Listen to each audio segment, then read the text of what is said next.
నమస్తే, సనాతన ధర్మం ప్రేక్షకులకి స్వాగతం. మనతో పాటుగా ఐకాన్ ఆస్ట్రాలజర్, ఆధ్యాత్మికవేత్త గట్టుపల్లి సురేష్ బాబు గారు ఉన్నారు. ఆయనతో మాట్లాడదాం. సార్ నమస్తే. సార్ జై శ్రీమన్నారాయణ. సార్ ముందుగా మీకు శ్రీరామనవమి శుభాకాంక్షలు. మీకు మన ఛానల్ ప్రేక్షకులందరికీ కూడా శ్రీరామనవమి శుభాకాంక్షలు. Thank you sir. సార్ మనము శ్రీరాముని అనగానే ఎక్కడ చూసినా కళ్యాణం జరుపుతూ ఉంటారు. మన ప్రేక్షకులకి కళ్యాణం చేయించుకుంటే లైక్ కళ్యాణ విశిష్టత ఏంటి, అసలు కళ్యాణం చేయించుకోవడం వల్ల ఈ అంటే చదువు కానీ ఉద్యోగారీత్యం కానీ దాంపత్య ఏమైనా సమస్యలు ఉన్నా కళ్యాణం చేయించుకుంటే ఏమైనా ఫలితాలు ఉంటాయా?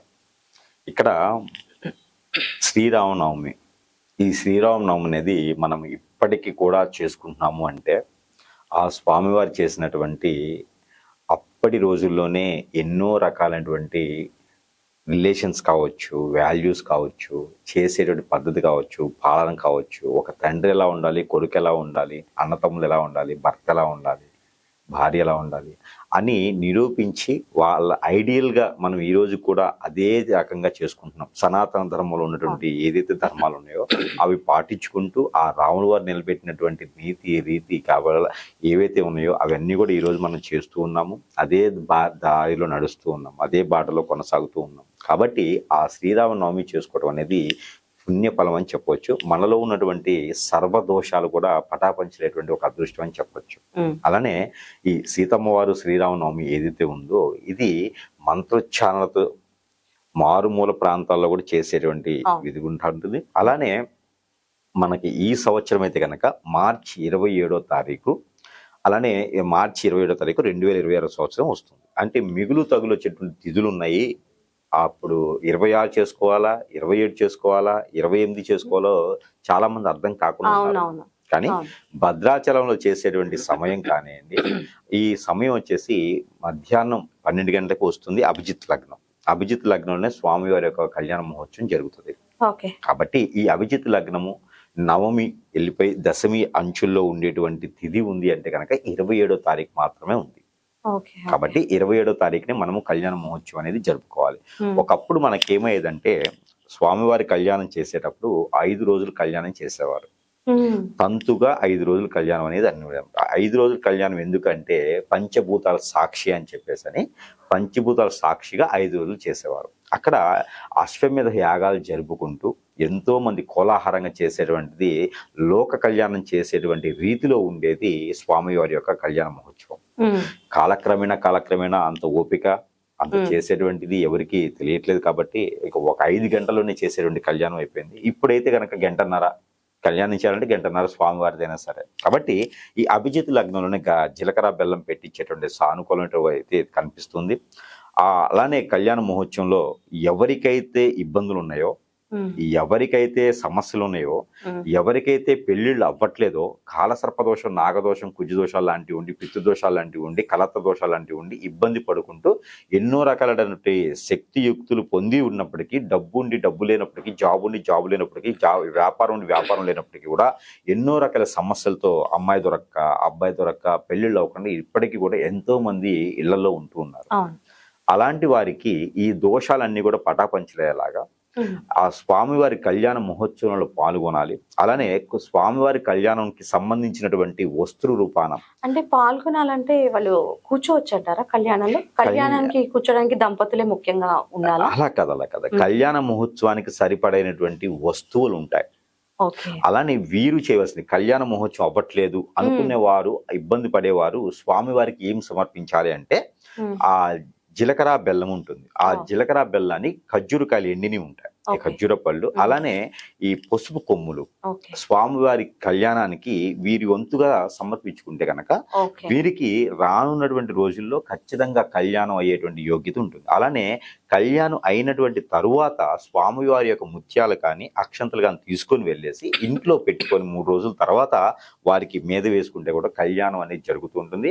వీరి కళ్యాణం కుదిరిన తర్వాత కొన్ని అక్షంతలు దాంట్లో కలుపుకొని కూడా కళ్యాణం చేసుకోవచ్చు. కళ్యాణం కాని వారికి ఎంత చేసినా కూడా జాబు అవ్వట్లేదు, ముందుకెళ్ళలేకపోతుంది, సంపాదించుకోలేకపోతున్నా, అష్టదిబ్బందులాగా ఏం చేసినా ముందుకెళ్ళట్లేదు, అందరూ దూరమైపోతున్నారు, ఎందుకు ఇలాంటి నాకే అవుతుంది, జాతకం బాగుంది మరి నాకేదో అవుతుంది అనుకునేటువంటి వారు, ఎంత పని చేసినా ముందుకెళ్ళిన వారు, సంపాదించిన రాని వారు ఏం చేయాలంటే బెల్లం Okay. స్వామివారి పానకానికి సంబంధించినటువంటి బెల్లం, ఓకే. అలాంటి ఆర్థిక సమస్యలు ఉన్నవారు బెల్లము, మిరియాలు, ఇలాచీలు ఇవన్నీ కూడా స్వామివారి పానకానికి సంబంధించినటువంటి స్వామివారి నైవేద్యాన్ని సమర్పించుకోవాలి. ఓకే. అప్పుడు వారికి ఆర్థికంగా, ఆరోగ్యంగా అన్ని రకాలుగా కూడా సమకూరుతాయి. Okay. ఇక విదేశాన్ని వెళ్ళాలి, ఎంత చేసినా నాకు అవ్వట్లేదు, చదువుకోవడానికి మందబుద్ధిగా ఉంటుంది, పిల్లలు ఎడ్యుకేషన్ చదివలేదు, మతిమూర్పుగా ఉంటుంది అనుకునే వారు సాయి పప్పు అని దొరుకుతాయి, వడపప్పు. అవును. అంటే పిల్లల్లో మేధాశక్తి రానివారు, ఎంత చదివినా గుర్తు లేనివారు, ఎన్నిసార్లు పరీక్ష రాసినా ఉపయోగం లేనివారు, వీరంతా కూడా వడపప్పు, సాయిపప్పు ఉంటాయి అనమాట. సాయిపప్పు తీసుకొని దాంట్లో బెల్లము, ఎండు కొబ్బరి, పచ్చి కొబ్బరి ఇవన్నీ కూడా కలగలిపి స్వామివారికి నైవేద్యం ఇవ్వాలి. ఓకే. ఇది చేసుకోవాలి. ఇంకా జీవితంలో ఎన్ని రకాలు చేసుకున్నా కూడా భార్యాభర్తల మధ్య గొడవలు, ఒక జీవితం మారాలి అంటే పెళ్లి అయిన తర్వాత అనవసరంగా కట్టుకున్నానే అనుకునే ఇబ్బంది రాకూడదు. అవును. కాబట్టి బాంధవ్యం, భార్యాభర్తల మధ్యన వేరే ఎవరో వచ్చి పుల్లలు వేసి సంసారాన్ని నిప్పులు పాలు, బొగ్గు పాలు చేస్తారనమాట, విడదీస్తారు. అలాంటిది ఏమైనా ఉంది, భార్య మాట వినట్లేదు, భర్త మాట వినట్లేదు, ఎఫ్ఐఆర్స్ ఉన్నాయి, నాకు లవ్ మ్యారేజ్ సక్సెస్ అవ్వట్లేదు, అరేంజ్ మ్యారేజ్ చేసుకున్నా కానీ ఉపయోగం లేదు, ఎవరికి వాళ్ళు అనేజిగా అయిపోతూ ఉంటారు, విడిపోతుంటారు, కోర్టు మెట్లు ఎక్కుతూ ఉంటారు. చేసుకునే వాళ్ళకన్నా కోర్టు మెట్లు ఎక్కే వాళ్ళు ఎక్కువైపోయినారు ఈ రోజుల్లో. కాబట్టి అలాంటి బాంధవ్యం కూడా ఇప్పుడు పెళ్లి అయిందనుకోండి, ఎన్నో వేల మంది, వందల మంది, పదుల మంది వచ్చి ఆశీర్వాదనాలు కలిపి పెళ్లి చేస్తారు. ఈ భార్యాభర్తలు విడిపోయారు అనుకోండి, అటు పొరుగు పోతుంది, ఇటు పొరుగు పోతుంది, పెద్దలకి మాట వచ్చేస్తుంది, అరే మీ అమ్మాయ విడిపోయిందా, మీ అబ్బాయి అంతేనండి, మళ్ళీ పిల్లని వరిస్తారు. ఇవన్నీ పెద్దవాళ్ళు పర్లేనటువంటి విషయాలు. అలానే వీరందరూ కూడా స్వామివారికి పొట్టు వస్త్రాలు సమర్పించుకోవాలి. స్వామివారి పెళ్లిలో పొట్టు వస్త్రాలు సమర్పించుకున్నట్టయితే గనక వీరికి భార్యాభర్తలే ఉండాలని లేదు, విడిపోయినప్పటికీ మా భార్య నాతో కలవాలి, నా భర్త నాతో కలవాలి అన్న కోరిక ఉన్న వాళ్ళు పొట్టు వస్త్రాలు స్వామివారికి, అమ్మవారికి సమర్పించుకుంటే ఖచ్చితంగా వారిద్దరు గుళ్ళోనే సమర్పించుకోవచ్చా, లేకపోతే కళ్యాణం ఎక్కడ జరుగుతున్నా ఇచ్చుకోవచ్చు? స్వామివారి కళ్యాణం జరగడమే గొప్ప విషయం. కానీ ఎక్కడ జరిగినా కూడా నేను భద్రాచలమే వెళ్ళాలి, ఒంటిమిట్టే వెళ్ళాలి అనేది ఏం లేదు. ఎక్కడ కళ్యాణం జరుగుతున్నా కూడా మన ఆలయాల్లో జరుగుతుండేది, వీధిలో జరుగుతుంటాయి, పందిర్లు వేసి చేస్తూ ఉంటారు. ఎక్కడైనా సరే పొట్టు వస్త్రాలు సమర్పించుకోవడం గొప్ప విషయం. ఇక అన్ని రకాల సమస్యలు తీరిపోవాలి, ఇంకా మన మీద వ్యసనము, రంది, కుళ్ళు, కుతంత్రం, నరదిష్టి, నరఘోష ఇలాంటి సమస్యలతో చాలా మంది కొట్టుమిట్లాడుతుంటారు. ఏ పని చేసుకుని ముందుకెళ్ళకపోవడం, హెడ్ ఎక్, అలానే మా అమ్మాయిని ఎవరో తీసుకెళ్ళిపోయారండి, మా అబ్బాయిని ఎవరో ఎఫ్ఐఆర్ పెట్టుకున్నారండి, ఇలాంటి సమస్యలతో చాలా మంది కొట్టుమిట్లాడుతూ ఉంటారు. పొరుగు ప్రఖ్యాతకు సంబంధించిన విషయాలు ఇవన్నీ.